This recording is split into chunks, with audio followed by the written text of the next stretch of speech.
How to hide your username on TikTok. This tutorial shows you whether it's possible to hide your username and what you can do instead on your Android device. First, it's worth knowing upfront that TikTok does not allow you to completely hide your username.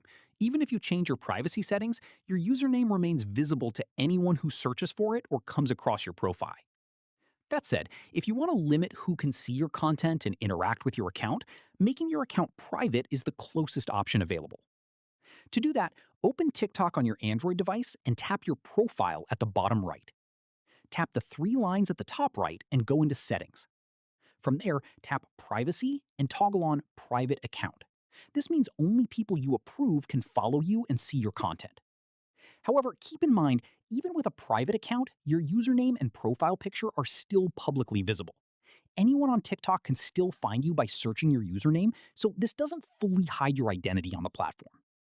If privacy is a concern, the best workaround is to change your username to something that doesn't include your real name or any personal information. That way, even if people can find your account, it won't be directly tied to your identity. And that's it.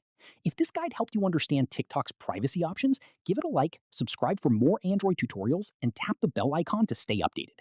See you in the next one.